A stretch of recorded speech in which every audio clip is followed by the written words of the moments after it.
Welcome back to 20 Minutes of Clarity, your go-to podcast that takes complex financial information and simplifies it so you can make better informed financial decisions. I'm your host, Jason Noble, and with me today is Andy, the man merchant. I just call him ATMs now. And with that being said, we're still going into the series of what's still important with regards to financial planning, but it's not as mainstream. And this time, we're going to be going right into an important topic like property and casualty insurance involving umbrella policies. And, I'll say, Andy, like when I was going through the CFP designation and they were going into a case study and they're like, should this person have an umbrella policy?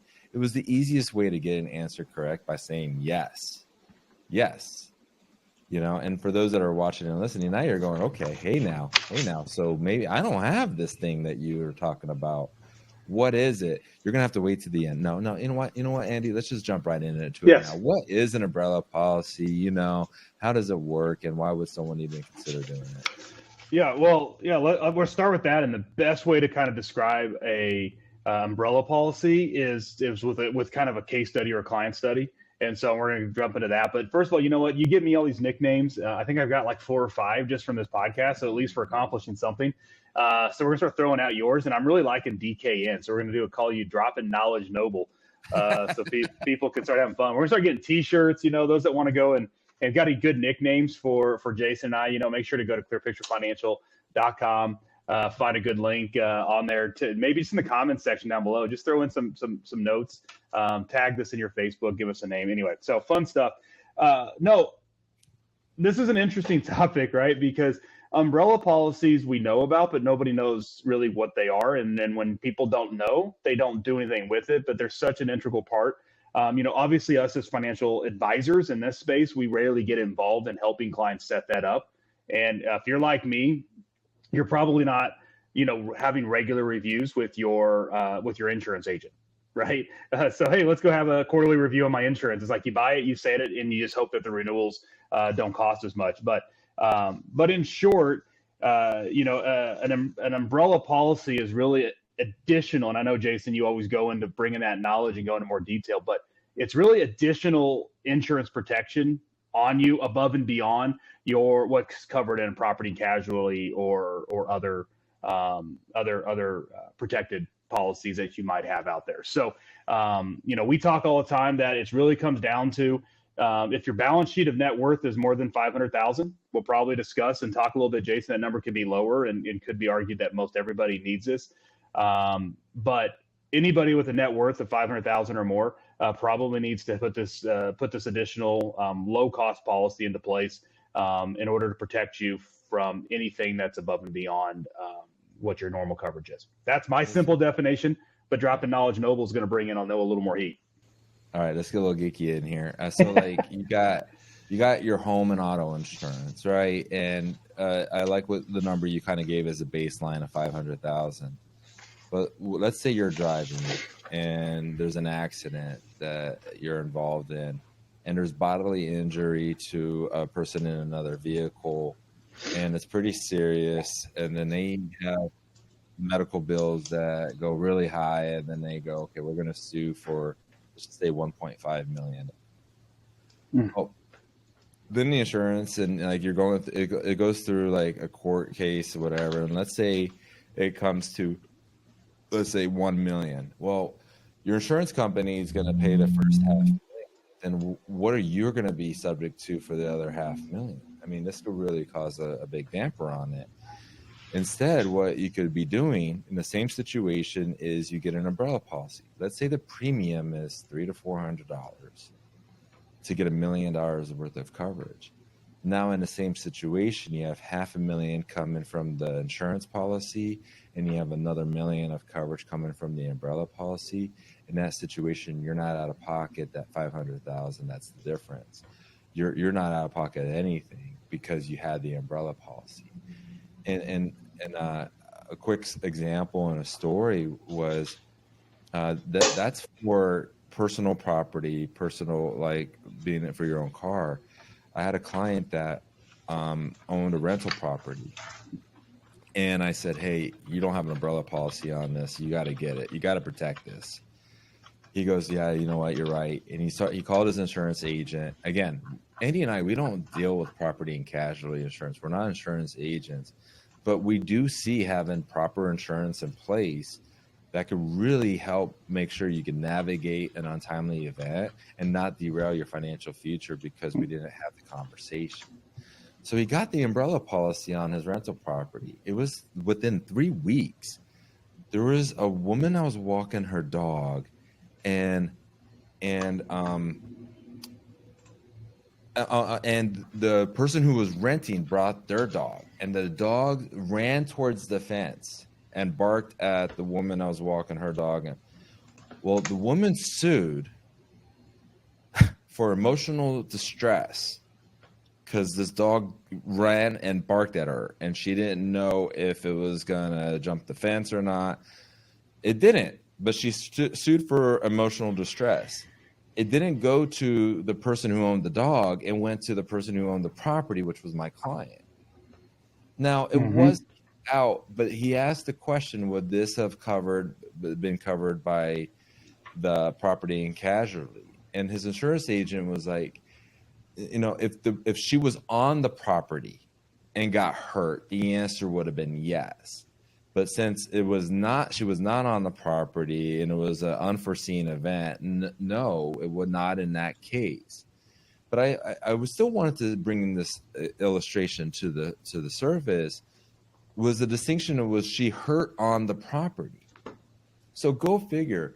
If a person was renting out that property and they got hurt, they're suing the landowner, the person who's owning the property. And if that was the case, the umbrella policy would have kicked in. So I saw that as, you know, it wasn't a direct correlation to the umbrella policy, but it reinforced to that client, you know what, I know it didn't help me in this case, but I'm so grateful that I have it because, man, it's right near the beach. People are going to party. I kind of expect that. It's just like, what if one person takes it too far and hurts themselves? Well, he now has a peace of mind and he's able to sleep better. And I think his policy was a little bit more expensive because it was for a business. But understand, business owners, you could also do a business umbrella policy as well. This is important for you to talk to your insurance agent about these kind of conversations. Yeah. So as you can imagine, okay, now I do property and casualty insurance analysis. And the reason why I go through that process, Andy, is it's every 2 years. It's not every year. I just want people to send me their P&C statements. And I'm just looking at what do they have and what is the risk associated with anything that they have. And it's interesting. And I just do it every 2 years, and then maybe we could do a couple shops. We also like using brokers that could shop multiple carriers at once. But you know, life events happen and things change, and then their net worth was changing. And I'm going, hey, what you had was appropriate for your net worth at this time, but your net worth has increased quite a bit over the last 2 years. We're going to have to revisit what we're doing within your insurance policy. Also, your home value increased quite a bit. The home prices popped, and your structural coverage is coming in at 50% of the home value. I'm not saying it has to be 1-for-1, but we really need to go back to the drawing board on that. And just, you know, and rising prices across the United States, if you're not having that conversation with your insurance agent because you're like, well, that's just going to cost me more insurance, you have more to cover. Like, you don't want that to be the case. And then, you know, Hurricane Debbie is more than what it was here in the Low Country. There's still counties that are dealing with floods here. But like, my goodness gracious, like, get the proper coverage for the price so that you could be able to rebuild and not have a devastating event that totally derails your financial future. Well, I love what you said there, Jason. Just to add to it, I mean, you know, even my relationship, you know, I partnered with a broker, right? And the broker, reason why we like brokers, for everybody that's listening and viewing on this, is that they're not captive to one insurance company, right? And those that are listening that might own some properties in some of the areas, you know, Jason, I'm sure South Carolina has it. You know, Florida's obviously been impacted, but if you've got properties, there's a lot of carriers. They're like, we don't even want to insure this, right? And so just think of the exposure you may have from a lost net worth. Again, we're always about protecting the client's net worth, maximizing it, leveraging, in this case, other people's resources in order to make sure that your nest egg is protected. But as your net worth goes up, using brokers who can shop multiple partners. But mine, getting back to that, my personal broker, his job, when I call him, I said, dude, at the end of the day, I'm asking for one thing. I want you to be proactive when my renewals come due. I want you to send me a summary of if my policies go up. It's not a matter we got to jump. I'm not shopping for the lowest cost, because lowest cost comes with a reason. But I want you to go find me the best cost for my situation and be proactive on it. He does it. Great job on that. But here's the thing, and this is a challenge I put to everybody listening and viewing today. Never, or very limited, or I've never had the experience that my insurance agent has ever come to me later on and said, have you had any changes to your financial situation that would maybe have us, like, they're not proactive, they're reactive, selling a product, getting their renewals and moving on. That's just their industry. It's not a dig against the what they're doing, but the fact that there's not a lot of people proactive, most people that are tuning in today are clients that we deal with every day, probably don't go out there and study umbrella policies or property and casualty trends or things out there. So when their insurance agent were to call them or would call them and said, oh, by the way, unfortunately, Jason, today I just got to sit down with you. Your insurance is going to go up by like 30%. And you're going to be like, what? Right? So we really want to be proactive. That's where we come in. I love how you highlighted what we do in the Clear Picture Wealth program. For certain client level experiences, we do this. But today's conversation, right, is have the conversation, understand what your insurance is protecting you. And if you fall into one of those categories to where you're a higher net worth individual and why that's important, Jason, I was going to add to this, is we're in a sue happy world today. It's the easiest way for some people to think they get returned. Attorneys track it every day. But if you live in a smaller community and people have an idea of what your net worth is, if you were to be involved in an incident, do you don't think they're going to know what your net worth is and say, well, why wouldn't I try to go sue for more? They'll have every attorney in that opportunity. So I think it's highly important that if you're not just a high net worth individual, but if you live in a community where your net worth may be more known, then you should be considering this. You hit it on the head. If you're a business owner, it's important to maybe look at this. Why? You may have LLCs, you may have other structures, but it doesn't stop someone from claiming negligence for you not doing what you're supposed to do. You're a property owner. Maybe you didn't change the light bulb to the right thing. Anybody can come up with any reason. I've got multiple clients, can't speak about it because maybe someone listening might know, but they're going through situations to where an umbrella policy would have covered their legal fees, right? You got to read it, but it's out there. But it would have helped him because now he's nervous about a situation that happened in his business. And now he's like, well, what do I do? You can't get it. By the way, if you are named in a suit or you get the letter, you can't get an umbrella policy, right? So don't wait till you need it to get it. To your point, Jason, these are super affordable. Yes. Right. And so if you meet one of those definitions, high net worth or close, maybe net worth known, I call it. If you're a business owner that might be subject to certain things, if you are concerned about ever being sued and paying for legal defense, is that. And the final one that I'll highlight on there, then I want to turn over to some thoughts that you have, Dave. But if you're in high risk activities, if you own, to your point, rental properties, if you're in the business of hosting events, that's something to be aware of because things can happen. But here's a new one. This is a big one for me personally because my son, love him to death, is now starting to drive. His first day of driving to school is coming up, right? And so if you have teenage drivers in a community where you can see, right, it's just not worth the stress. And I love how you highlighted. This is a simple, low-cost way to have peace of mind, protecting your wealth because things will happen. And so I'm really glad we highlighted this topic. I hope that are sticking around kind of waded through. It's an umbrella policy. I've heard it, don't need it. It's important to at least talk through and at least check it off if you don't need it. It was like one of those things in the pre-study for the CFP. They were like, if you get this question and he asks you, should they get it? The answer is yes. Just say yes. Okay, could they have given us a scenario where it's like a one-off that could have been no? Maybe on the umbrella policy, maybe, but it was really tried and true within the CFP. Those who are watching and about to study the CFP, take that away, okay? It's going to be yes, that the umbrella policy is going to come into play. Now, another thing about the umbrella policy, which I appreciate that you said, is to carry on. Can't get it after you need it, right? In that situation. Also, it becomes disqualified if you're doing something illegal at the time. So if you're running drugs up 95 and you got an umbrella policy and you get in an accident, it's not going to kick in because you were doing something illegal. Yes. Drinking and driving, that's another one, right? Okay, now you get into an accident and like you were speeding, that's between you and the carrier and the insurance agent.